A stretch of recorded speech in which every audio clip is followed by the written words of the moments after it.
Juízes, capítulo 6.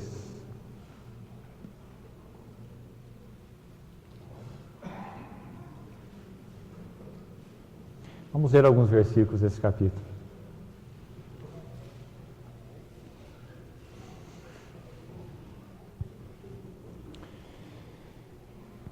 Juízes, capítulo 6. Fizeram os filhos de Israel o que era mal perante o Senhor. Por isso o Senhor os entregou nas mãos dos midianitas por 7 anos. Prevalecendo o domínio dos midianitas sobre Israel, fizeram estes para si, por causa dos midianitas, as covas que estão nos montes, e as cavernas, e as fortificações. Porque cada vez que Israel semeava, os midianitas e os amalequitas, como também os povos do Oriente, subiam contra ele.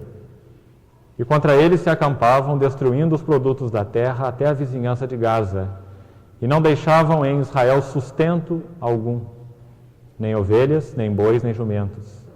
Pois subiam com seus gados e tendas, e vinham como gafanhotos em tanta multidão que não se podiam contar, nem a eles, nem aos seus camelos, e entravam na terra para a destruir. Assim Israel ficou muito debilitado com a presença dos midianitas. Então os filhos de Israel clamavam ao Senhor. Tendo os filhos de Israel clamado ao Senhor por causa dos midianitas, este lhes enviou um profeta que lhes disse: Assim diz o Senhor, Deus de Israel: Eu é que vos fiz subir do Egito e vos tirei da casa da servidão e vos livrei da mão dos egípcios e da mão de todos quantos vos oprimiam. E os expulsei de diante de vós e vos dei a sua terra. E disse: Eu sou o Senhor, vosso Deus. Não temais aos deuses dos amorreus em cuja terra habitais. Contudo não destes ouvidos à minha voz. Então veio o anjo do Senhor e assentou-se debaixo do carvalho que está em Ofra, que pertencia a Joás, a Biasrita. E Gideão, seu filho, estava malhando o trigo no lagar para o pôr a salvo dos midianitas. Até esse versículo, por enquanto. Pai, nós te louvamos, agradecemos-te de todo o nosso coração, porque temos como privilégio para nós podermos nos assentar aos pés do teu Filho, para vermos a tua face e ouvirmos a tua voz. Obrigado pelo teu imenso amor que nos conquistou e tem conquistado cada dia. Obrigado pelo trabalho da graça, resumindo os nossos corações em ti mesmo, dia a dia. Desejamos que o Senhor use a tua palavra com essa mesma finalidade nessa noite. Atrair-nos para ti. Revelar Cristo a nós de forma mais clara e profunda. Para que o nosso relacionamento com o Senhor seja marcado por uma realidade de amor.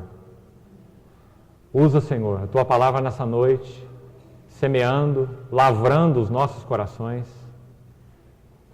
Nós entregamos esse tempo em tuas mãos. Para a tua glória te pedimos, tua provisão, dá-nos entendimento espiritual, capacidade de vermos como o Senhor. Revela-nos a tua palavra, em nome de Jesus. Amém. Irmãos, nós estamos então reiniciando hoje o nosso estudo a respeito de batalha espiritual. Eu gostaria rapidamente de retomar alguns pontos com os irmãos, já que faz um bom tempo que nós paramos, esse estudo. E o irmão Amauri, apesar de ter compartilhado no mesmo enfoque, ele compartilhou um outro assunto, não deu sequência a este livro. Então, eu gostaria de retomar com os irmãos os pontos que nós já tomamos numa visão geral para a gente se localizar. Nós temos visto que o livro de Juízes, ele é um livro no Velho Testamento que talvez como nenhum outro, ele retrata a realidade da batalha espiritual em tipos, em símbolos. Para o povo de Canaã, foi uma batalha literal. Eles lutaram contra inimigos literais que então os escravizavam de forma literal por diversos cativeiros. Agora, como a palavra de Deus é una, e vários versículos na palavra de Deus no Novo Testamento nos deixam muito claro que tudo o que outrora foi escrito para o nosso ensino foi escrito. Romanos capítulo 15, versículo 4. 1 Coríntios capítulo 10, se os irmãos observarem esses textos, os irmãos vão ver que toda aquela advertência, todo aquele trato de Deus com o seu povo Israel no Velho Testamento, Eles não são uma história descartada hoje para nós cristãos, né? O povo do Novo Testamento, que recebeu pela graça e intervenção de Deus em nossas vidas, recebeu então a Cristo como a sua vida, não é? Estes somos nós. A nossa história, o trabalhar de Deus em nós não é desconectado com tudo o que Ele fez então no seu povo no Velho Testamento. Muito pelo contrário. Tudo o que outrora foi escrito, para o nosso ensino foi escrito. Então, através dessa história literal do povo de Israel, nós temos preciosos princípios espirituais a respeito do nosso relacionamento com Deus. É impressionante como o Espírito Santo pôde escrever uma história literal, tratando com um povo literal que precisava então ver a Deus e receber instruções literais a respeito de quem Deus é, e ao mesmo tempo o Espírito Santo ter a capacidade então de conduzir esse povo através de uma linha e de uma forma que na linguagem do Novo Testamento poderia refletir o trato de Deus conosco. Isso para mim é muito impressionante.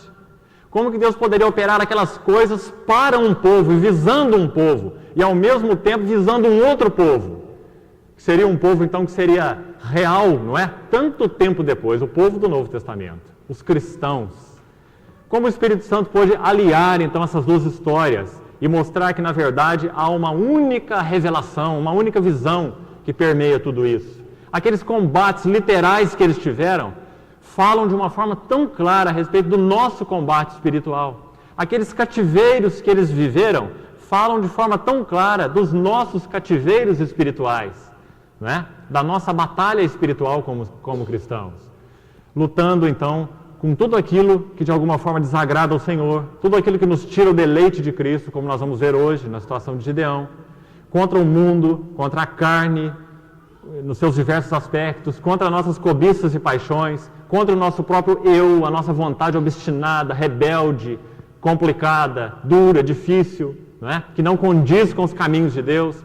Como Deus luta em nossas vidas essas batalhas, e como nós podemos ver de forma tão clara lá no Velho Testamento, essas batalhas refletindo essa nossa história então, né?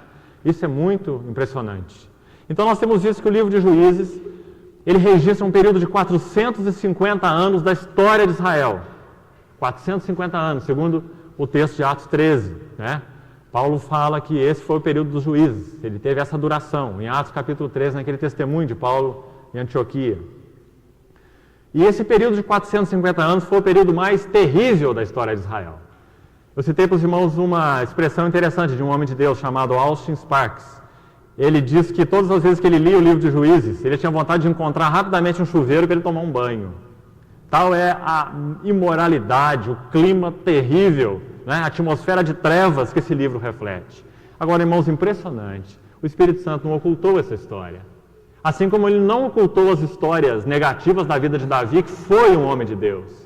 Ele expôs de forma tão clara o coração, as motivações, os erros, né? De todos os seus servos, Davi, Moisés, Paulo, Pedro, não é? Então, esse livro de Juízes nos leva através da negridão dos nossos próprios corações.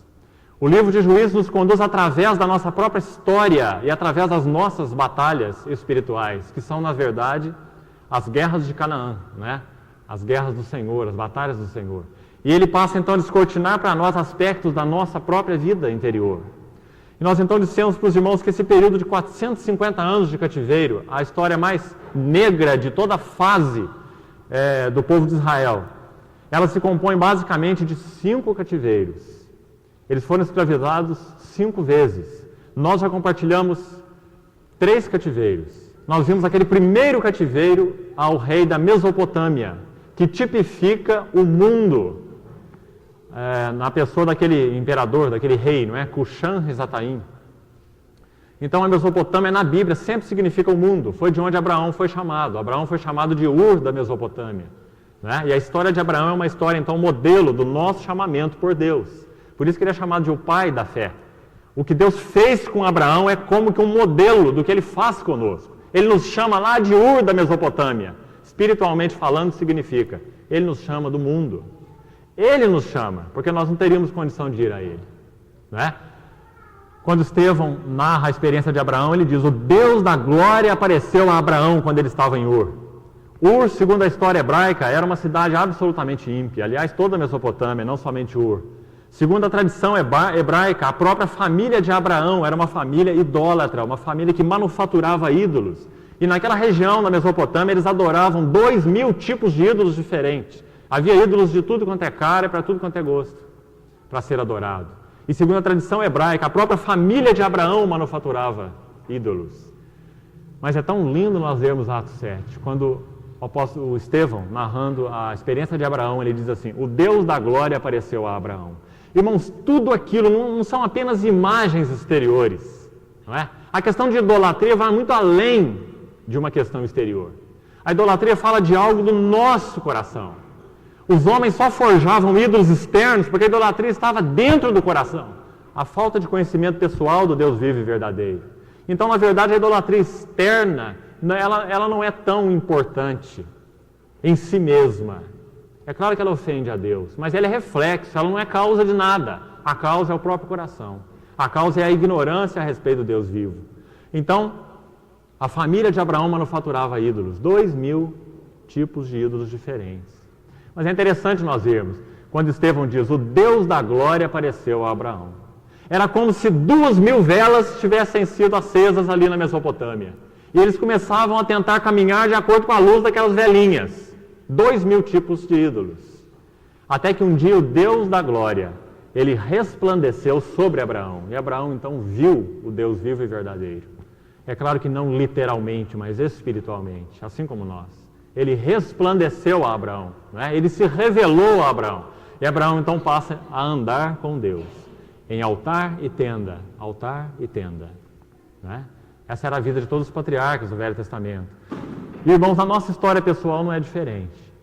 Tudo aquilo que nós levantamos para iluminar o nosso caminho, espiritualmente falando, é um ídolo.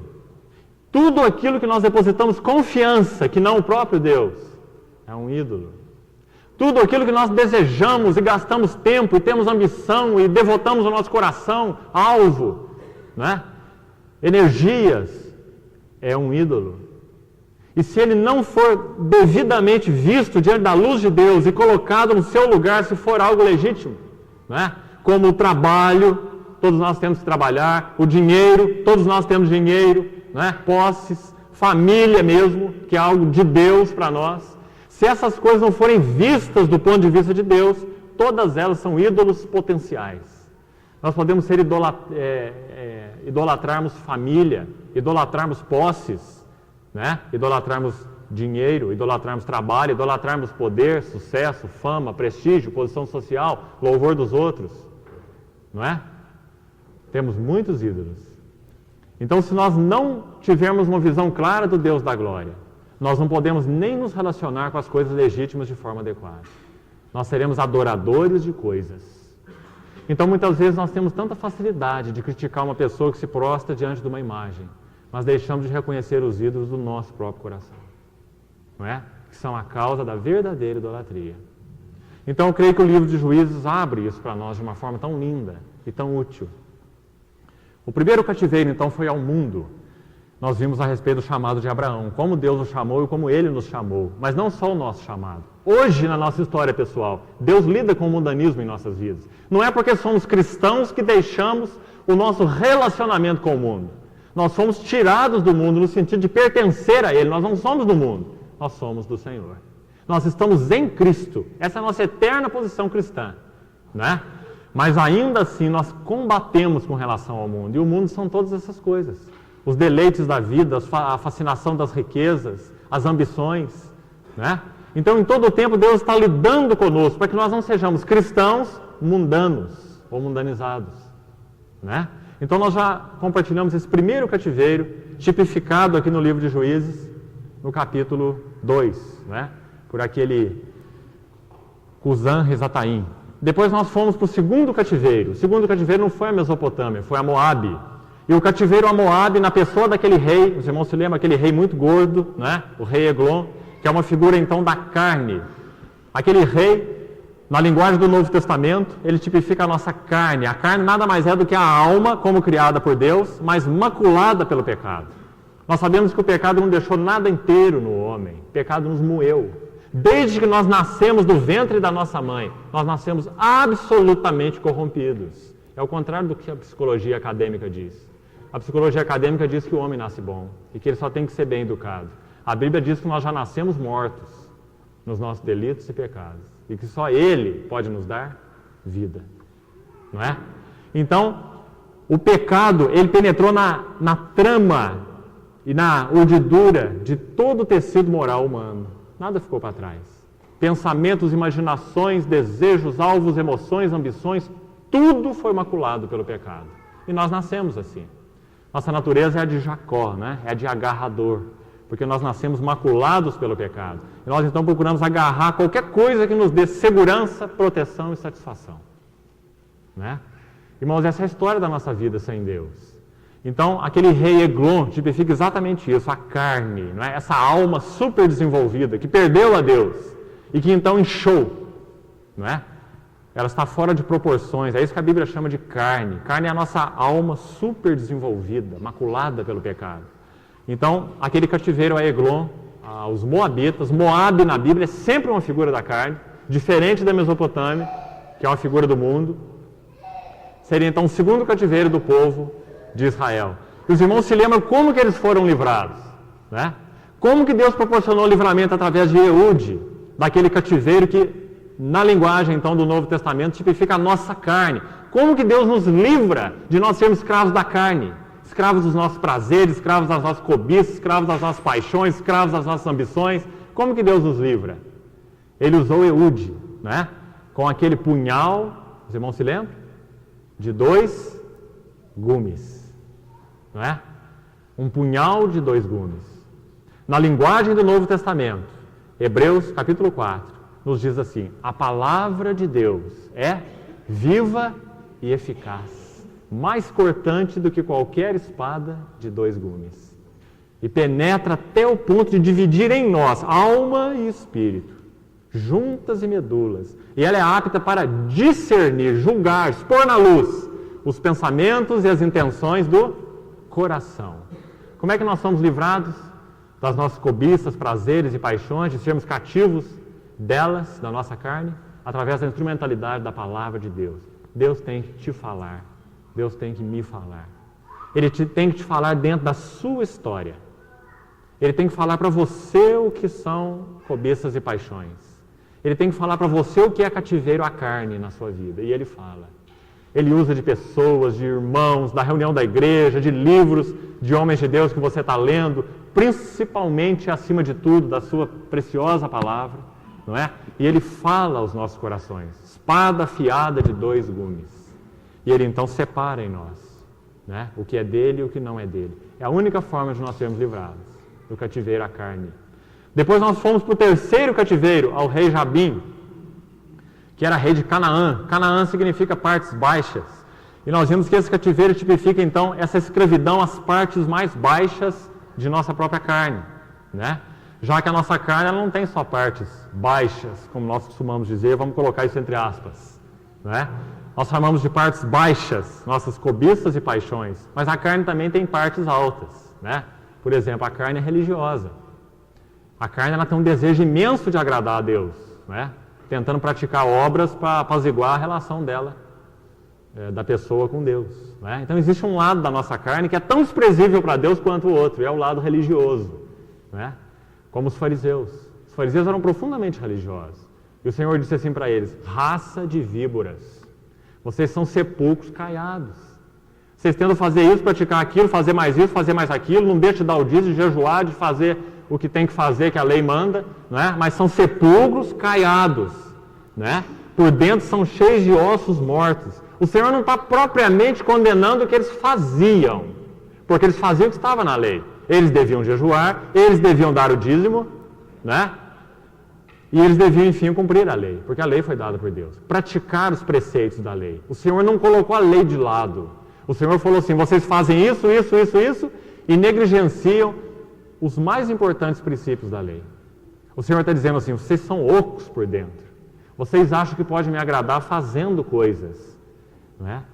Mas eu me agrado de uma vida interior, real na minha presença. Eu me agrado com confissão, com arrependimento, com andar na luz, com praticar a verdade. Não é com obras exteriores, né? Então, a nossa carne, ela tem esses dois lados. Ela tem um lado perverso, vamos chamar assim, e ela tem um outro lado tão perverso quanto esse primeiro, mas ele é disfarçado, né? É uma carne mais educada, mais polida, mais religiosa, mas é tão depravada quanto o seu outro lado. Então, só na luz de Deus nós podemos discernir a respeito da nossa carne no que ela é, para que nós nos relacionemos com Ele, então, com realidade, com genuinidade, né? E agora nós estamos chegando ao quarto cativeiro nesse capítulo 6 de Juízes. E é muito impressionante os irmãos observarem as narrativas. Eu vou destacar alguma coisa aqui, a gente lê o versículo de 1 até 11. E eu gostaria então de destacar alguma coisa importante para nós. Na quarta-feira nós vamos retornar a esse enfoque a respeito de Gideão. Vamos dividir em duas partes aqui. Primeira coisa que nós precisamos ver. Esse é o quarto cativeiro, então, do povo de Israel. O primeiro fala da nossa escravidão ao mundo. O segundo falou da nossa escravidão à carne. O terceiro falou da nossa escravidão às partes baixas da carne, cobiças e paixões. E agora nós estamos no quarto, tipificado pelos midianitas. Vejam aí que esses agora são os inimigos. Observe que os inimigos diferem, né? No primeiro foi os Mesopotâmia, no segundo Moabe, no terceiro Canaã, os povos de Canaã, né? E agora no quarto os midianitas, né? Agora eu queria que os irmãos notassem uma coisa aqui, algumas coisas interessantes. Se o primeiro cativeiro tipifica o mundo, o segundo a carne, o terceiro as cobiças e paixões, esse quarto cativeiro é muito especial, ele é muito singular. Sabe por quê? Esse quarto cativeiro aos midianitas tipifica tudo aquilo que nos tira o deleite de Cristo. Agora eu queria gastar um tempo aqui para os irmãos entenderem muito bem isso. Por que tipifica tudo que nos tira o deleite de Cristo? A ideia minha é uma conjectura natural. Se os irmãos observarem a coerência da linguagem do Novo Testamento, os irmãos vão começar a entender esse texto de Juízes 6, se nós lançarmos a luz do Novo Testamento aqui. Então, quando os irmãos olham no Novo Testamento, os irmãos veem que esse cativeiro ao mundo, esse cativeiro à carne, as cobiças e paixões, eles são muito claramente expostos. Agora, existe um outro cativeiro, na linguagem cristã agora, na linguagem do Novo Testamento, existe um cativeiro muito claro, revelado por Paulo nas suas epístolas, por Pedro nas suas epístolas, pelo próprio Senhor Jesus no seu ministério, que é um cativeiro a coisas que tiram o nosso deleite de Cristo. Tudo que de alguma forma nos afasta do prazer e do deleite em Cristo, de uma realidade de vida de comunhão, do permanecer nele. Eu sei que de alguma forma, o que há no mundo nos afasta, o que há na nossa própria carne nos afasta.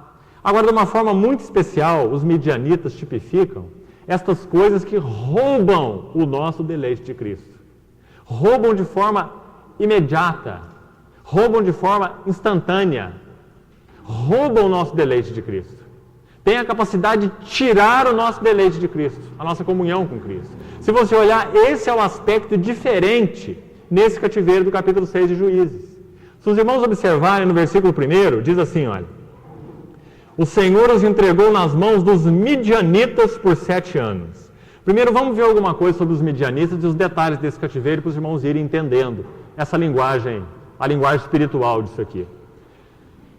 40 anos já tinham se passado desde que o povo de Deus foi libertado por Débora e Baraque. 40 anos já tinham se passado. Eles não tinham nem memória daquele livramento de Deus do passado.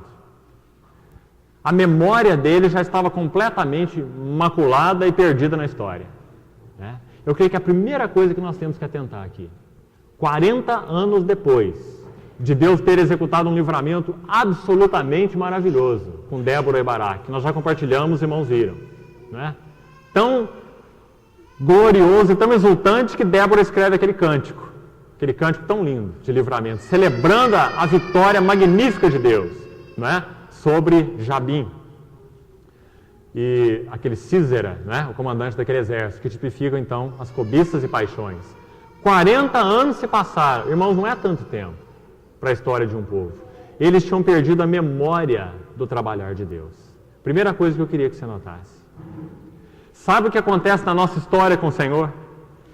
Todas as vezes, preste atenção, Todas as vezes que o seu e o meu relacionamento com Cristo não são mantidos fresco e vivo, a todo momento e a todo instante, em João capítulo 15 ele diz assim, permanecei, habitai é a palavra no original, habitai em mim, e eu habitarei em vós, como um ramo na videira, porque sem mim nada podeis fazer. Todas as vezes que nós vamos perdendo o frescor do nosso relacionamento com Cristo, assim como o povo depois de Débora e Baraque perdeu a memória das vitórias do Senhor, eles então foram submetidos a outro cativeiro. Não é interessante? 40 anos depois, eles perderam a memória do que o Senhor era, do que os inimigos eram, do que a idolatria era, né? A idolatria do seu próprio coração, e eles então levantaram novos deuses, 40 anos. Todas as vezes que nós perdermos, então, o frescor do nosso relacionamento com Cristo, nós estamos sujeitos a levantar deuses em nosso coração, buscando nossa própria satisfação. Então diz a palavra que eles fizeram o que era mal perante o Senhor. Capítulo 6, versículo 1. Presta atenção agora. Por isso, olha que por isso interessante. Quem que submeteu o povo ao cativeiro? Foi o diabo? Presta atenção, meu irmão. Porque existe hoje um ensino falso no meio do povo de Deus. Falso. Não é? Que entrega o povo de Deus como que à mercê do diabo. Como se ele fosse onipotente para fazer conosco o que ele quisesse. Não, nunca. Rigorosamente falando, Satanás nada mais é do que um instrumento nas mãos de Deus. Um instrumento de disciplina, muitas vezes, das nossas próprias vidas. Como ele foi na vida de Jó. Quem cirandou literalmente a vida de Jó foi o diabo. Mas quando os irmãos olham o final do capítulo de Jó, quando ele entendeu o trabalhar de Deus na sua vida, ele diz assim, Senhor, nenhum dos teus planos pode ser frustrado. Sabe o que Jó está fazendo? Ele está chamando o diabo de servo de Deus. Ele está falando assim, Senhor, hoje eu vejo. Eu achei que aquilo lá foi uma tragédia na minha vida. Não é que se desabou sobre a minha casa, morreu meus filhos, perdi tudo que eu tinha, meu campo, minha lavoura, meus animais, fiquei leproso. Mas agora eu vejo que são os teus planos. Nenhum dos teus planos pode ser frustrado. E eu te conhecia só de ouvir falar. Agora os meus olhos te veem. Né? Então, por isso o Senhor os entregou nas mãos dos midianitas. Irmãos, o nosso cativeiro é supervisionado por Deus. Ele sabe que nós somos complicados. Ele sabe que nós levantamos ídolos. Ele sabe que nós não suportamos as cavernas, que nós tendemos a acender luzes. Isaías 50, não é? O Senhor diz assim, quando Ele nos submete ao seu trabalho, nós não devemos acender setas incendiárias. Eu tenho um caminho de escape. Eu já sei o que eu vou fazer. Está doendo muito o que Deus está querendo fazer na minha vida. Eu vou arrumar um caminho de escape. Eu vou sair por aqui, eu vou sair por ali. A palavra de Deus em Isaías 50 diz assim, que se nós acendermos setas incendiárias para tentar iluminar o nosso próprio caminho e não dependermos do Senhor, não permanecermos com Ele no meio das trevas, nós iremos queimar no meio do fogo que nós acendemos. Isaías capítulo 50, versículo 10. Lá diz assim, deitai sobre as labaredas o vosso próprio fogo, em tormentas vos deitareis. Irmãos, nunca funciona você tentar dar um escape para o trabalhar de Deus na sua vida. Nunca funciona você tentar fugir abrindo um caminho lateral. Eu vou prover minha segurança. Eu vou prover minha satisfação. Deus não me satisfaz. Eu fui criado para satisfazer. Deus tem um compromisso de me satisfazer. Não é? Mas como Ele não é um Deus de coleira, Ele não é um Deus que nós conseguimos domar. Ele é um Deus soberano, amoroso e bom. E que age segundo o seu coração e não segundo o nosso. Então Ele não é um Deus no qual eu e você possamos colocar coleira. Ele não é um Deus domesticável. Ele é um Deus soberano, santo e cheio de amor. Ele não coloca o seu pescoço na nossa coleira, de jeito nenhum. Né? Ele vai colocar o nosso pescoço na coleira dele. Ele vai nos adestrar. Né?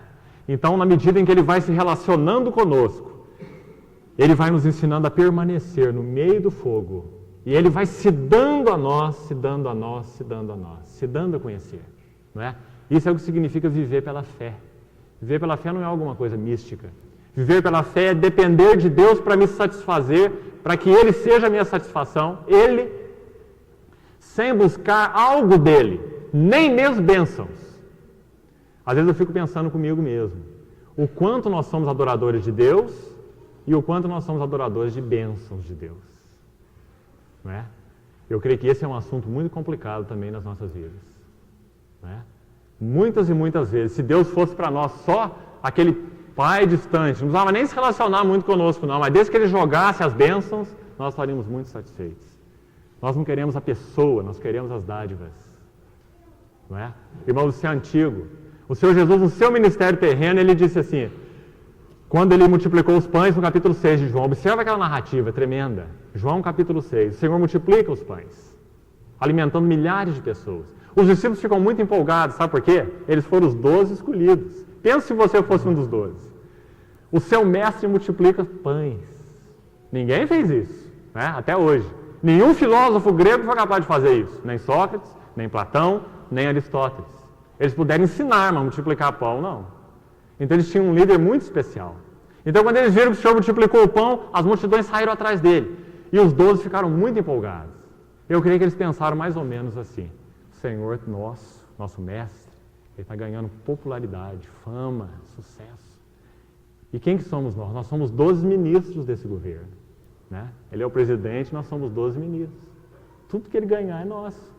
Então eles ficaram empolgados, eles foram falar pelo Senhor, falaram, mestre, olha para trás, presta atenção, multidões te seguem. Você lembra o que o Senhor falou? O Senhor falou assim, eles me seguem não por causa do que eu sou, mas porque eles comeram pão e se fartaram. Né? E imediatamente depois Ele começa a falar quem Ele é, que eles foram chamados não para comer as bênçãos dEle, mas foram chamados para habitar nele. Numa linguagem figurada, não é? Comê-lo. Comer fala de comunhão na Bíblia. Então o Senhor usou exatamente essa figura. Ele falou assim, quem comer a minha carne e beber o meu sangue permanece em mim. Eles não aguentaram isso. Que isso? Nós não somos antropófagos. Como é que nós vamos comer a tua carne e beber teu sangue? Né? O Senhor estava falando de permanecer nele, que Ele era o verdadeiro pão do céu. Foi isso que Ele falou. Vossos pais comeram maná no deserto e morreram. Eu sou o pão. Quem de mim se alimenta, por mim viverá. Aí eles falaram, não, esse pão não, de jeito nenhum. Se você quiser continuar multiplicando pão, nós vamos seguir. Mas essa história de comer tua carne e beber teu sangue não serve para nós. E diz João capítulo 6, que à vista disso, muitos o abandonaram e já não andaram com Ele. Né? Irmãos, isso é um reflexo do nosso coração.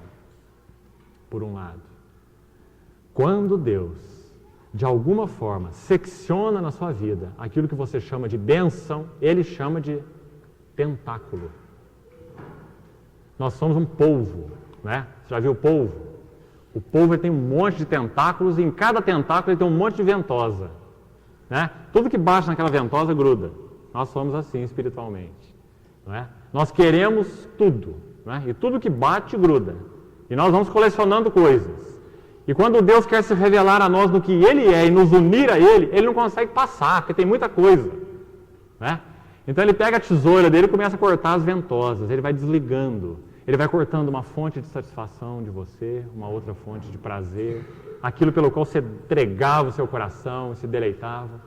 Né? E Ele vai mostrando o vazio e a nulidade daquilo. Ele vai fazendo um trabalho amoroso e bom, porque Ele é amoroso e bom. Ele vai fazendo um trabalho de secção. Né? E nós começamos a chamar de perda de bênçãos. Ele chama de amputação de tentáculos. Né? Nosso ponto de vista é diferente do de Deus. E na medida então que Ele vai tirando, Ele vai resumindo o nosso coração nele mesmo. É isso que Paulo falou em Filipenses. Aprendi a viver contente em toda e qualquer situação. Tanto sei ter abundância, fartura, como eu sei ter escassez. Né? Tem um evangelho pregado hoje que diz que Deus nos criou para ter abundância. Ele é o Rei Celestial e nos criou para ser ricos. Mas Paulo diz que não. Paulo diz que nele ele sabia tanto ter abundância quanto ter escassez. Tanto ser honrado quanto ser humilhado. Tudo posso em comunhão com aquele que me fortalece. Deus sabe que a nossa miséria é nós sermos polvos, espiritualmente falando. Nós sermos colecionadores de coisas. Né? Verdadeiros lixeiros espirituais. Né? Então Deus amorosamente, Ele vai trabalhando com as nossas vidas, para nos resumir nele mesmo. Porque Ele sabe que essa divisão do nosso coração é que nos torna escravos e infelizes. Né? Então Ele vai fazendo esse trabalho em nós. E essas coisas, irmãos, Na verdade, esse quarto cativeiro, Juízes capítulo 6, fala muito disso. Porque essas coisas, muitas e muitas vezes, que nós chamamos de bênção, elas tiram o nosso deleite de Cristo. Sabe por quê? Pelo simples fato delas se constituírem deleite para o nosso coração. Agora vamos entender uma coisa aqui. Deus nos chama então para uma vida de estoicos. Nós somos impedidos por Deus de ter prazer e alegria em qualquer coisa. Não. Claro que não. Não é isso. Tudo que Deus criou é bom e recebido com ações de graça, nada é recusável, diz a palavra de Deus. Mas Deus sabe que o nosso coração, ele idolatra coisas. Então nós colocamos as coisas no nosso coração no lugar do próprio Deus. Prova disso é que quando Deus toca nessa coisa, para nós é como se nós perdêssemos tudo, até Deus mesmo. Nós identificamos Deus com aquela coisa. Quando Deus toca na coisa, é como se Ele sumisse de nós. Ele mesmo fosse tirado de nós. É a prova que nós identificamos Deus com as bênçãos de Deus. Mas elas são diferentes. Ele pode tirar a tua saúde e permanecer com você. Aliás, é o que Ele faz. Ele pode tirar o teu dinheiro, mas vai continuar com você. Ele pode muitas vezes reduzir ou mesmo tirar a tua capacidade de servi-lo exteriormente, pregar para outros, fazer e fazer. Mas Ele continuará com você. Foi isso que Ele fez o apóstolo Paulo passar. Um dos maiores homens de Deus que já pisou essa terra, Paulo. O Senhor o lançou 3 anos numa cadeia romana. Era o homem mais útil nas mãos de Deus sobre a face da terra daquele tempo. Quem teve maior função missionária, Paulo. Deus o trancou 3 anos numa prisão. Você consegue entender os caminhos de Deus? Do nosso ponto de vista, nós falaríamos como aqueles discípulos falaram quando aquela mulher quebrou aquele vaso de alabastro para ungir a cabeça do Senhor. Né? Nós falaríamos assim, que desperdício, Senhor. Paulo, 3 anos no cárcere.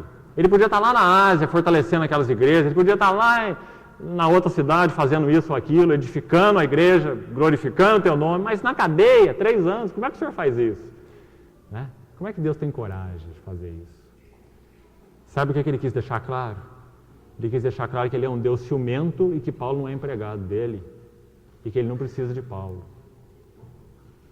Primeiro, Ele é ciumento, Ele nunca ia dividir Paulo com a obra dele. Paulo era do Senhor, assim como nós somos do Senhor. E o Senhor não nos divide com nada. Ele é um Deus ciumento. Tiago, capítulo 4, versículo 5, um dos versículos mais lindos do Novo Testamento nesse sentido. Diz que Deus anseia por nós, por mim e por você, com ciúme. Ele fez habitar o seu Espírito em nós e Ele anseia por nós. Tiago, capítulo 4. Ele anseia por nós. Não é? Ele tem ciúmes de nós. Então Ele colocou Paulo na prisão. O que mais que Ele deixou claro? Ele deixou claro que Ele não precisa, rigorosamente falando, de Paulo. Porque Deus não precisa de homem nenhum. Ele faz a sua obra quando Ele quer, usando quem Ele quer. Então Ele deixou claro que Paulo era para o desfrute dEle, para o prazer dEle. Ele podia usar Paulo, Ele podia não usar Paulo, não importa. Paulo era para o prazer dEle, para o deleite dEle. Assim é você e eu.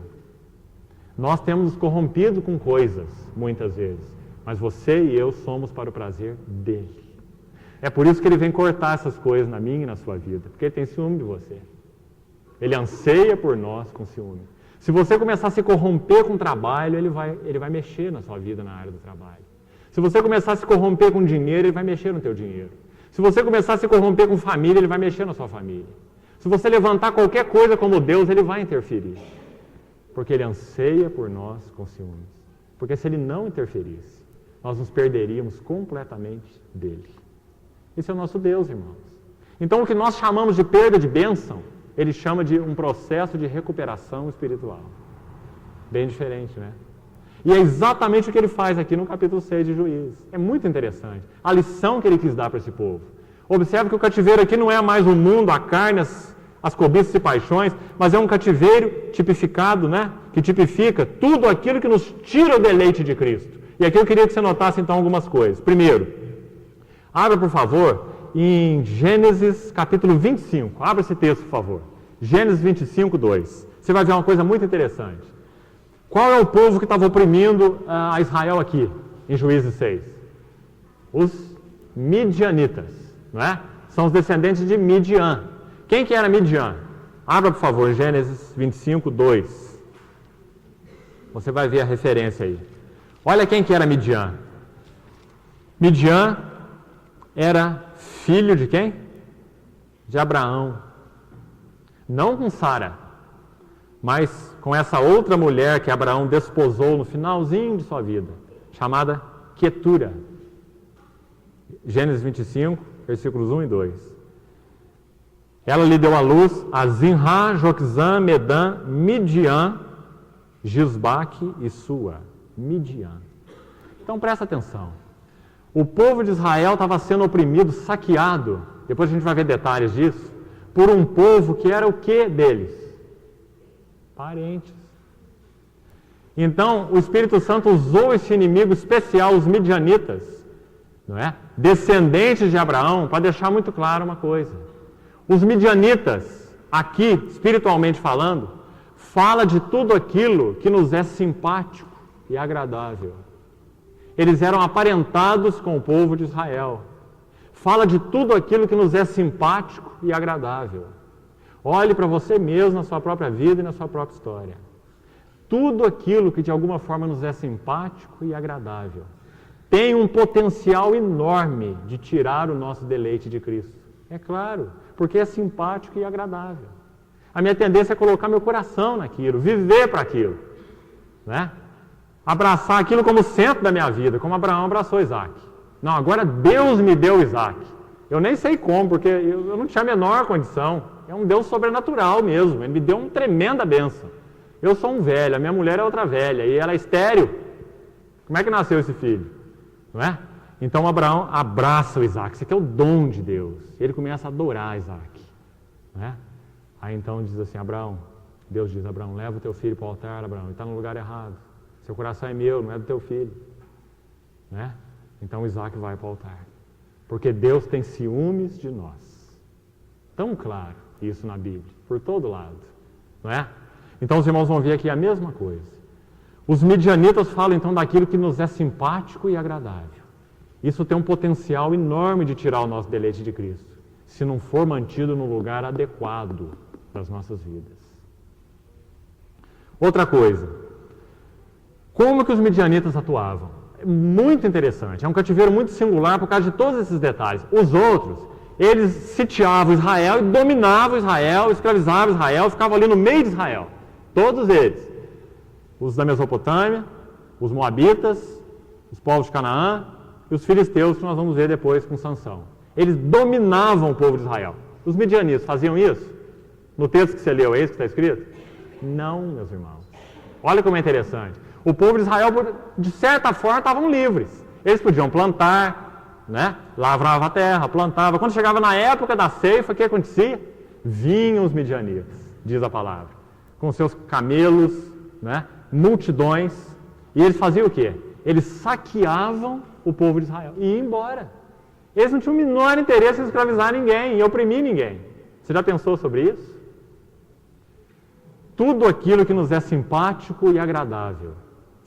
De certa forma, a sensação, preste atenção para você mesmo, a sensação que nós temos não é de cativeiro. Você não diz assim, olha, eu estou sendo escravizado por isso aqui que me é tão simpático. Eu estou sendo escravizado por isso aqui, olha, que me é tão agradável. A gente não lê assim, a gente não entende assim. Não é? Mas, na verdade, se essas coisas estiverem em lugar errado nas nossas vidas, ocupando o lugar do Senhor em nossas vidas, elas saqueiam o nosso deleite de Cristo. Você não sente que está sendo escravizado, mas você está escravizado. Você semeia, mas não pode comer, não pode colher. Então vamos trazer de novo para a linguagem do Novo Testamento. Sabe o que está acontecendo com o povo aqui em Juízes 6? Eles estavam na terra, não estavam? Eles não estavam em Canaã, o povo de Israel? Eles estavam na terra, mas a terra não estava neles. Eles plantavam, mas não podiam comer.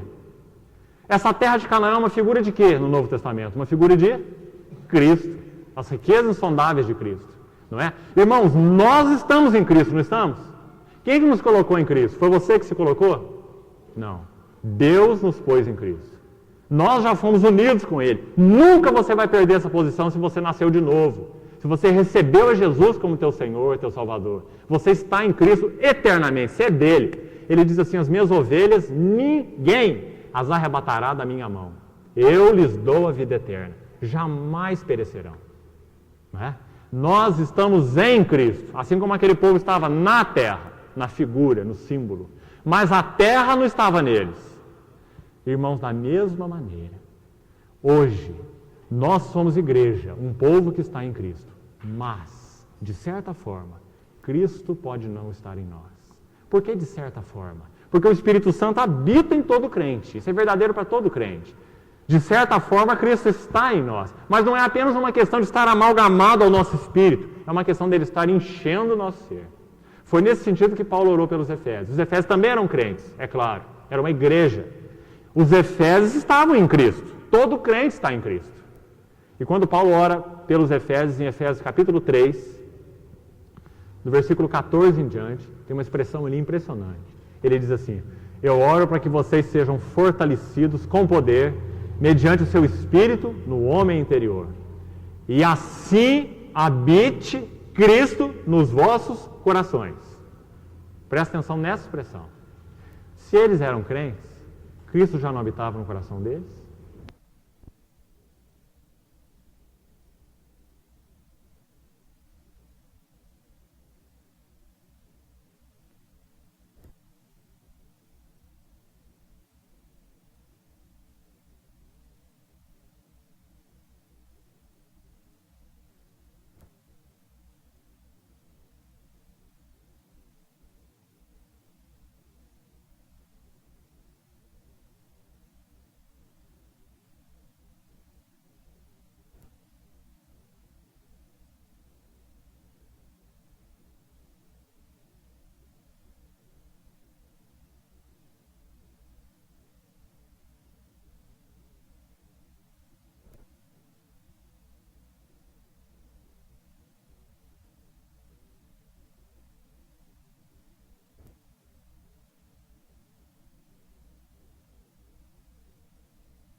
A alma de vocês, mente, vontade, emoções, pensamentos, imaginações, tudo que vocês seja enchido para Cristo. Cristo habite nos vossos corações. Nós estamos na terra, mas o quanto da terra está em nós? O quanto daquilo que é simpático e agradável tem roubado de você o deleite de Cristo? O quanto você tem entregue o seu coração àquilo que é simpático e agradável e que tem tirado a terra de você, Cristo de você. É isso que os midianitas faziam. Eles não escravizavam o povo, eles saqueavam o povo. Abra agora, por favor, em João capítulo 10.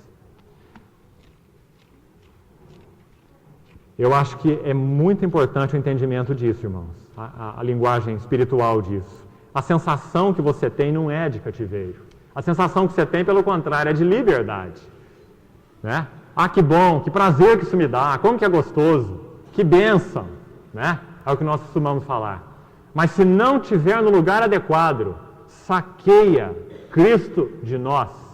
Saqueia Cristo de nós. Assim como eles saqueavam as riquezas daquela terra. Né? E eles eram então um povo rico, o povo de Israel, numa terra que mana leite e mel. Né? Vivendo de uma forma absolutamente pobre. Você já pensou sobre a situação da igreja hoje? O que você acha da igreja hoje? A igreja hoje, irmãos, ela reflete a história de Juízes, capítulo 6. A igreja hoje é um povo, potencialmente, né, em Cristo, é um povo rico. Nós já fomos abençoados, como diz Paulo em Efésios, capítulo 1, versículo 3, abençoados com toda sorte de bênção espiritual. Fomos adotados, eleitos, predestinados por Deus para sermos conforme a Cristo, redimidos, né? Nós estamos em Cristo. Nós somos um povo absolutamente rico em Cristo. Mas experiencialmente, no que concerne a nossa história, a nossa experiência, a igreja hoje é um povo completamente pobre. O testemunho de Cristo é fraco. Por quê? Porque Cristo tem sido saqueado de nós. Assim como os midianitas saqueavam, como gafanhotos. Eles vinham como uma nuvem de gafanhotos, saqueavam. O que tem sido saqueado de nós? Cristo. Eles saqueavam o trigo, a cevada, os produtos da terra, as riquezas insondáveis de Cristo. Aquilo que é simpático e agradável, se não for colocado no lugar correto, saqueia de nós o próprio Cristo. Não vai mudar a nossa posição espiritual.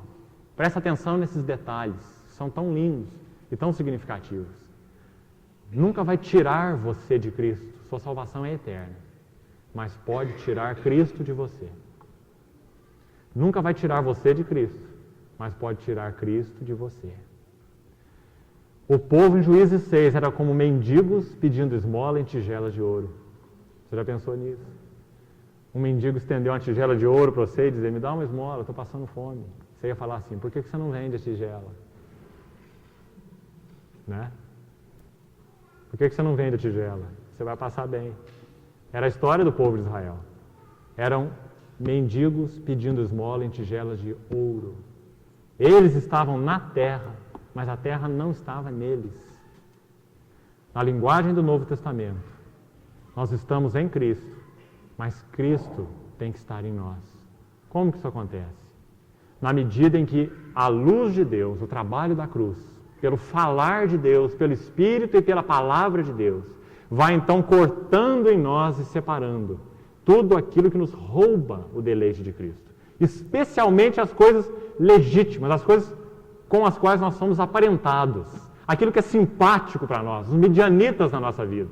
Aquilo que te é muito simpático e muito agradável. Te rouba o deleite de Cristo e te torna muito pobre, espiritualmente falando. Essa era a história do povo nessa época. Tem mais coisa interessante aqui para nós vermos. João capítulo 10, nós não lemos esse texto, né? Seguir uma ordem aqui, senão nós vamos ficar perdidos. João capítulo 10, versículo 9. Presta atenção. João capítulo 10, versículo 9. Eu sou a porta. O Senhor Jesus está falando. Se alguém entrar por mim, será salvo. Entrará e sairá e achará pastagem. Presta atenção no versículo 10 agora. O ladrão vem somente para roubar, matar e destruir. Em outras palavras, saquear. Era exatamente o que os midianitas estavam fazendo ali com o povo. Né? O ladrão vem somente para roubar, matar e destruir. Eu vim para que tenham vida e a tenham em abundância. Se você ler lá o texto de Juízes, que nós acabamos de ler, você vê que é exatamente isso que está escrito no versículo 5. Juízes 6, 5. Os midianitas subiam com seus gados e as suas tendas e vinham como gafanhotos, em tanta multidão que não se podiam contar, nem a eles nem aos seus camelos, e entravam na terra para a destruir. Está vendo? Eles saqueavam. Olha o versículo 6. O versículo 6 fala sobre a nossa história. Se nós não estivermos sendo, então, atraídos, né, e corrigidos por Cristo, tendo os nossos corações unidos a Ele, permitindo que Ele faça o trabalho de seccionar na nossa vida, mesmo o que é simpático e agradável, e principalmente o que é simpático e agradável. Irmão, se o Senhor falar para você assim, olha, isso na sua vida é absolutamente carnal, você não tem visto? Olha como é que isso te escraviza. Né? Olha como é que você gasta energia, você gasta tempo com isso. Isso é carnal, isso te escraviza. Você não tem controle sobre isso, isso te domina. É mais fácil você ver, não é? Porque você experimenta cativeiro, tá certo? Você experimenta cativeiro. Agora, quando uma coisa não te escraviza, então o cativeiro, entre aspas, é muito mais sutil, né? Essa coisa tão simpática, tão inocente, tão agradável, ela saqueia Cristo de você, rouba, né? E você nem percebe. Versículo 6, então, fala sobre essa pobreza. Assim Israel ficou muito debilitado com a presença dos midianitas. Queria que você notasse essa frase, porque ela é tão cheia de sentido, né? Parece que a gente está lendo o Novo Testamento e não o Velho, não é verdade? E assim Israel ficou muito debilitado com a presença dos midianitas. Na sua história e na minha, a mesma coisa. Se a luz de Deus, o trabalho de Deus, o falar de Deus não tem resumido o nosso coração nele mesmo e trabalhado então nas questões da nossa vida interior, essa é a nossa história. Nós vamos ficar muito debilitados por causa dos midianitas, por causa daquilo que nos é simpático e agradável. né? Tendo os filhos de Israel clamado ao Senhor por causa dos midianitas, o versículo 8 em diante mostra então o livramento do Senhor, o que ele fez. Queria que os irmãos notassem então essas coisas a respeito dos midianitas. É um cativeiro muito singular, né? A sensação não é de cativeiro, mas o perigo é terrível. A sensação é de algo deleitável e prazeroso, tipificado então pelos midianitas, né? Mas algo que nos tira o deleite de Cristo. Agora, eu queria colocar, para a gente terminar por hoje, 2 princípios para os irmãos. O primeiro, eu até já abordei aqui, mas eu queria ler os textos do Novo Testamento para deixar claro e colocar um segundo princípio, e por hoje a gente vai terminar e continuar na quarta-feira. Até o versículo 11, que foi o texto que a gente leu, eu queria colocar então 2 princípios espirituais, claros nesse texto. Primeiro princípio, nós estamos na terra, nós estamos em Cristo, mas Cristo pode não habitar plenamente em nós. Lá em nosso homem interior, em nosso espírito, ele também já está. Agora, para você entender isso, vamos usar uma figura que eu já usei aqui uma vez, mas quero repetir. Efésios 3, então, Paulo ora por eles, que Cristo habite nos vossos corações. Vamos procurar entender isso. O problema aqui dos midianitas, do povo de Israel com os midianitas, era exatamente esse. Eles estavam na terra, mas não comiam a terra. Fracos, muito fracos, pobres. Ricos, mas pobres, porque eles não se alimentavam de nada do que ele tinha. Estamos em Cristo, mas Cristo está em nós. Nós não comemos a Cristo. Cristo não tem sido formado em nós. A minha mente não é igual à mente de Cristo. Eu sou um cristão, mas a minha mente é carnal. Eu sou cristão, mas meus pensamentos são confusos, são rebeldes, não é? São ansiosos, são incrédulos. Eu sou cristão, a minha vontade não obedece à vontade de Deus. Eu sou obstinado. Eu sou cristão, mas as minhas emoções não condizem com as emoções de Deus. O que ele gosta eu não gosto, o que ele não gosta eu gosto. Não é? Então isso fala de um coração que não é conforme Cristo. Não é porque você se converteu que o seu coração é igual ao do seu Senhor. O nosso coração tem que passar por um processo de discipulado. Tomai sobre vós o meu jugo e aprendei de mim, que sou manso e humilde de coração, e achareis descanso para as vossas almas. Né? Então, na medida do discipulado, é na medida que nós vamos nos tornando semelhantes a Cristo.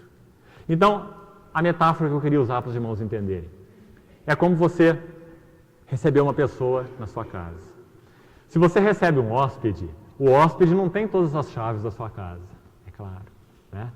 Não entra a pessoa que você vai hospedar, você chacoalha um molho de chave e fala assim, toma, a casa é sua. Pode abrir tudo quanto é quarto que você quiser e andar por onde você quiser. Ele é um hóspede.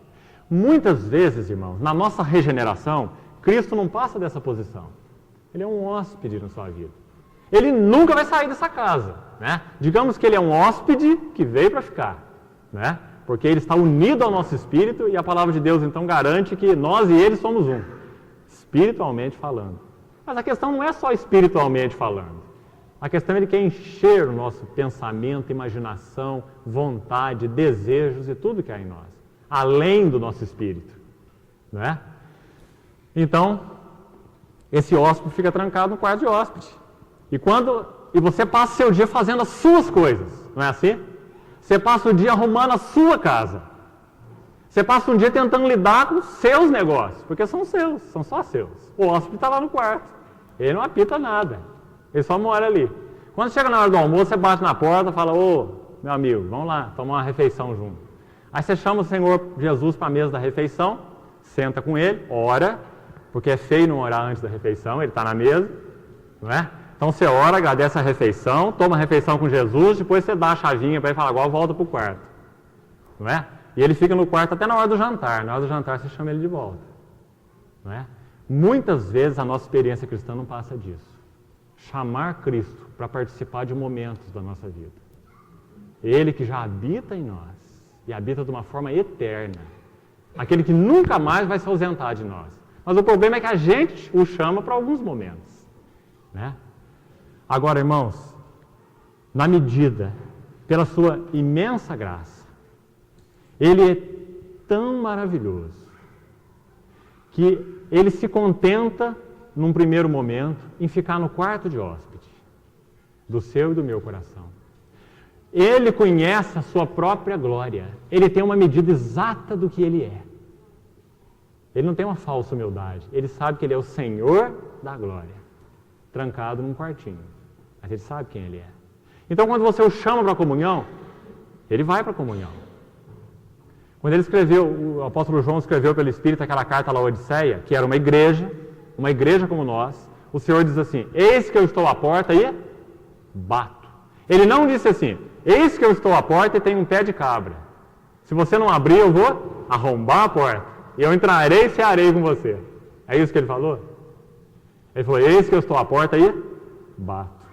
Se alguém ouvir a minha voz e abrir a porta, entrarei, cearei com ele e ele comigo. Ele era o Senhor da glória. Eu não sei o que aquele povo estava fazendo reunido, porque era uma igreja, mas o Senhor estava de fora. De certo, eles tinham muita coisa ali, né? É como a nossa história hoje. Nós podemos nos reunir e fazer muitas coisas juntos, mas o Senhor pode estar do lado de fora. Eis que eu estou à porta e bato. Ele escreveu uma igreja, não está falando isso para o mundo, né? Então ele pode ficar de fora, tanto da congregação, quanto do seu e do meu coração, né? Então ele fica lá no quartinho do hóspede, mas ele conhece a sua própria glória, seu amor todo suficiente, seu amor poderoso, né? Então ele vai ter comunhão com você nos momentos de refeição, nos momentos que você chama, né? Ou quem sabe uma hora que você está muito triste, não está aguentando a angústia, aí você vai no quartinho, bate lá: sai daí, hóspede, por favor, faz alguma coisa por mim que eu estou muito angustiado, né? E nas medidas, então, que você vai chamando esse hóspede para a comunhão, você vai conhecendo quem ele é. E na medida em que você vai conhecendo quem ele é, você vai entendendo uma coisa: que a sua casa está muito suja e mal arrumada. É uma casa muito suja e mal arrumada. Aí a primeira reação que você tem é de querer que o hóspede vá embora.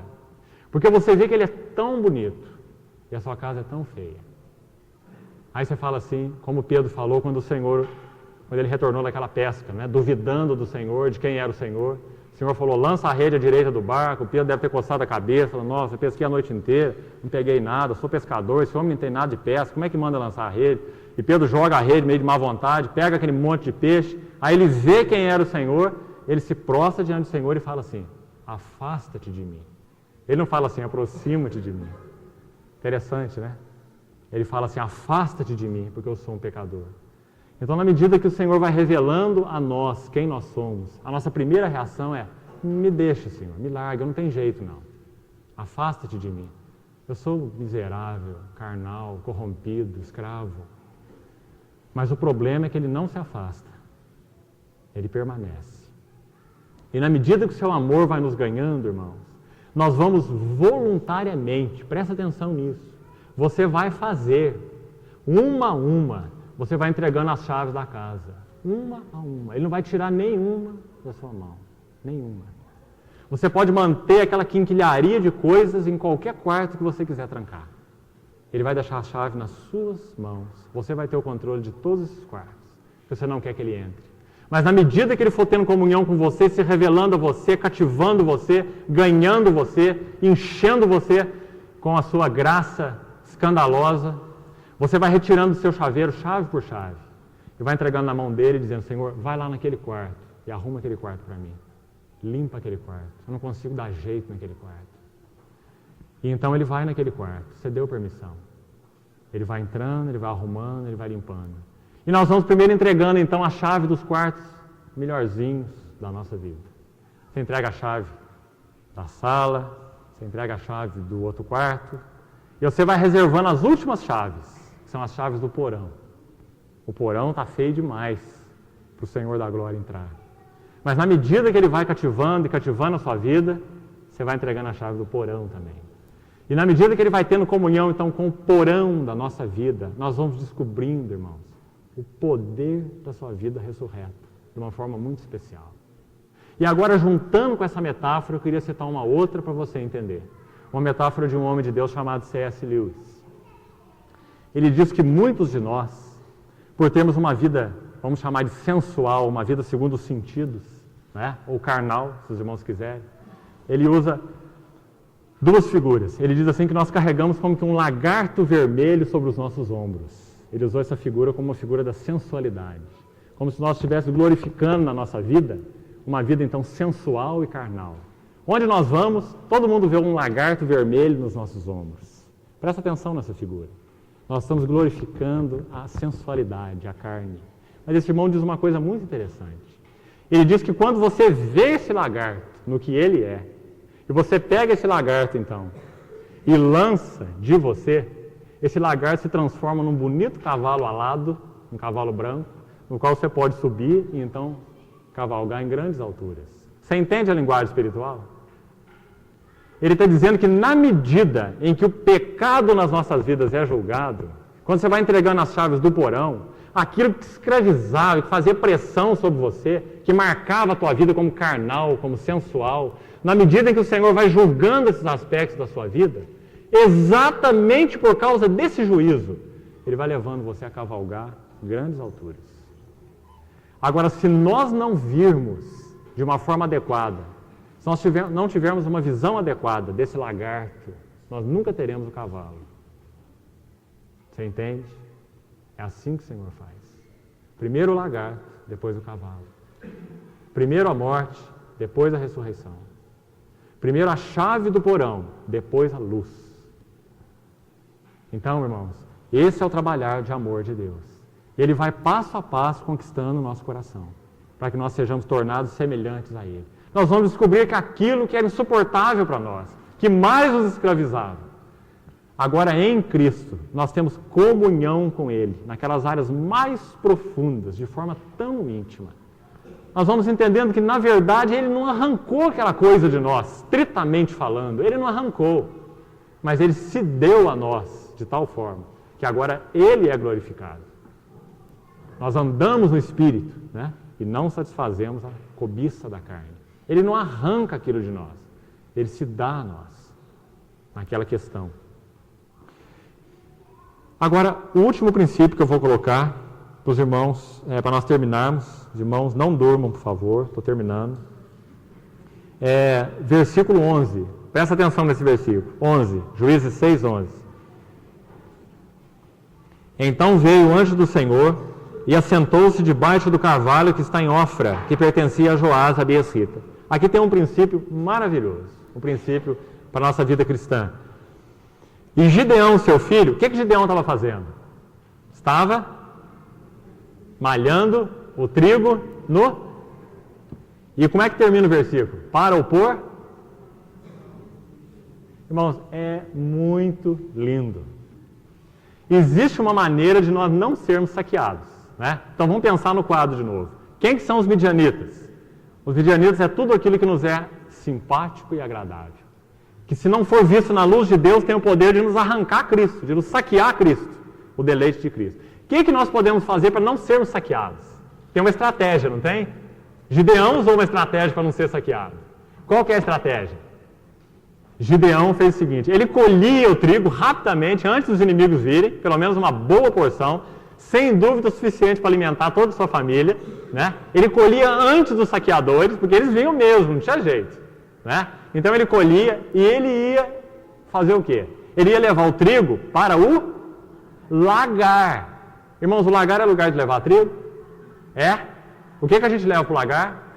Uva, vinho, são aquelas cavidades na rocha onde você joga o vinho, pisa, como era feito antigamente, né? E o vinho, as cavidades na rocha tinham interligação uma com a outra e o vinho ia passando de uma cavidade para outra, ali já ia decantando, purificando, depois você tirava no barril, colocava para fazer aquele processo todo, não é? Então o lagar é onde espreme a uva. O lagar na Bíblia é uma figura clara da cruz, não é? E também a eira. Porque o que é a eira? A eira é como hoje na nossa região aqui, a gente tem os terreiros de café, os pátios de café, não é? É onde você estica o café para ele secar, para depois ir para o torrador. Naquele tempo eles tinham esses pátios, né? Onde se colocava a eira, e era trilhado ou manualmente ou por animais também. Então, os animais passavam com aquele instrumento de trilhar sobre o trigo e separavam a casca do grão. Descascavam o trigo, que é uma figura também do trabalho da cruz na palavra de Deus. Separando então o nosso homem exterior do homem interior, carne do espírito, né? Então a eira fala sobre o trabalho da cruz e também o lagar. Agora, como as duas figuras são usadas juntas, então a gente vai ter que fazer uma opção coerente aqui com a linguagem do Novo Testamento. E eu creio que a opção coerente com a linguagem do Novo Testamento nesse texto seria a seguinte: Trigo. Trigo aqui nesse texto tipifica a palavra de Deus. Trigo tipifica a palavra de Deus. Onde que está a base no Novo Testamento? O Senhor Jesus diz assim, se o grão de trigo caindo em terra não morrer, fica só. Mas se morrer, produz muito fruto. Quem era esse grão de trigo? Ele mesmo, o Senhor Jesus, né? Que é o verbo, que é a palavra viva de Deus. Então o trigo na Bíblia ali tipificava o próprio verbo de Deus, o próprio Cristo, a própria palavra, não é? O trigo era malhado no lagar. O lagar, então, é a figura do trabalho da cruz. Então, o princípio espiritual é o seguinte. Para pormos a salvo, é a expressão que você está vendo aí, né? Para o pôr a salvo do midianita. Como que você pode preservar a palavra de Deus hoje desses saqueadores? A palavra de Deus só pode ser guardada mediante o trabalho da cruz. Irmãos, para nós não sermos saqueados hoje, nós temos que guardar a palavra de Deus mediante o trabalho da cruz. Queria que você entendesse isso. Por que o povo de Deus hoje, a igreja, o cristianismo é tão pobre? Tão pobre. Mendigos pedindo esmola em tigelas de ouro. Estão na terra, mas a terra não está neles. Cristo não habita plenamente nos nossos corações como cristãos. Por quê? Porque nós não estamos malhando trigo no lagar. O que significa espiritualmente? Nós não estamos guardando a palavra de Deus porque falta-nos o trabalho da cruz. E a palavra de Deus só pode ser guardada, armazenada. Nós só podemos alimentar da palavra que é gerada em nossas vidas pelo trabalho da cruz. Então o trabalho da cruz é crucial. Tem outra palavra melhor aqui, né? O trabalho da cruz é crucial, não é? Se você não estiver sendo trabalhado pela cruz, se o Senhor não estiver penetrando essa espada afiada no teu coração, dividindo alma de espírito, discernindo os propósitos e as motivações do coração, mostrando para você, isso aqui é ídolo, isso aqui não sou eu, isso aqui é muito simpático, é muito agradável, mas saqueia você, rouba a mim mesmo de você. Se nós não estivermos passando por esse processo que a Bíblia chama de trabalho da cruz, o Senhor então separar em nós o que é dele e o que não é dele. Se nós não estivermos passando pelo trabalho da cruz, o lagar, nós não podemos alimentar do trigo a palavra. Então, irmãos, nós podemos ter muita pregação, e nós temos tido. Ninguém pode reclamar que a igreja na face da terra não tem tido pregação. O que mais tem hoje é pregação. Mas nós não somos salvos pela pregação. Ninguém pode reclamar que o Evangelho não tem alcançado os confins da terra, porque ele tem. Né? Mas o nosso problema não é o Evangelho alcançar os confins da terra. A nossa questão é Deus ter um testemunho no meio dos seus filhos. Não é o quanto o Evangelho é pregado, mas a qualidade de vida que vivemos com ele. Se Deus tem um testemunho, não é? A igreja está em Cristo, mas Cristo está na igreja. A igreja está em Cristo, mas Cristo é visto da igreja. Eu e você estamos em Cristo, mas Cristo é visto de nós. Nós estamos nele com tudo que nós somos, com os nossos relacionamentos, mas Cristo é visto nos nossos relacionamentos. Por que não? Porque o trabalho da cruz não tem sido um fato real e profundo em nós.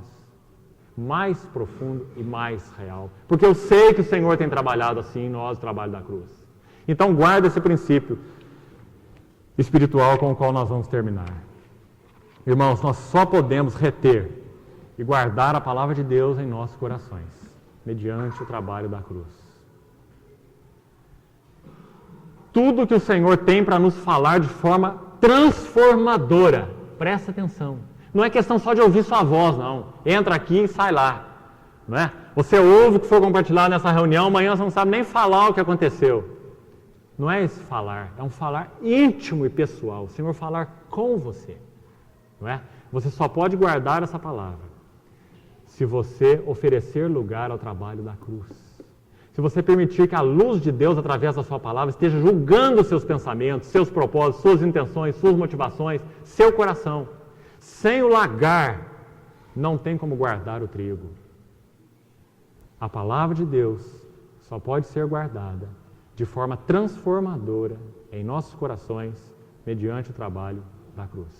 Então nós não precisamos de mais pregação, nós precisamos de mais rendição.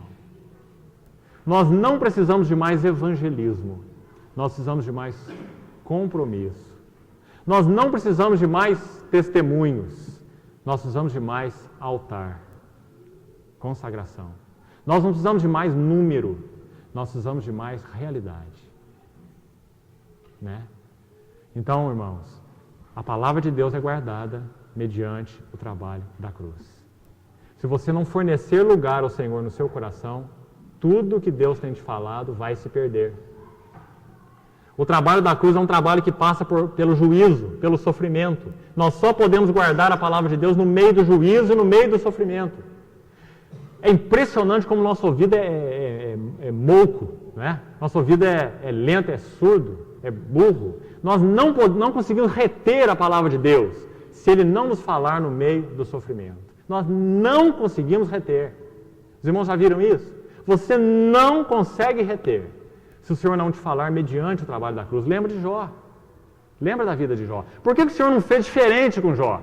Por que o Senhor falou, Jó, é o seguinte, olha, a sua vida, você é assim, você é cheio de justiça própria, isso não me agrada, você é um bom homem, você é um testemunho para a sua geração, mas você confia em você. Você é como um crocodilo, como um hipopótamo, como ele falou no final. Por que Deus não falou logo, resolveu o problema de Jó? Guarde uma coisa, quebrantamento na Bíblia é igual a sofrimento mais a palavra de Deus. Só a palavra de Deus não produz quebrantamento. Quebrantamento é igual a sofrimento mais a palavra de Deus. Só o sofrimento também não produz quebrantamento. Você já deve ter encontrado pessoas que sofreram muito. E quanto mais elas sofrem, mais elas murmuram, reclamam e mais amargas elas são.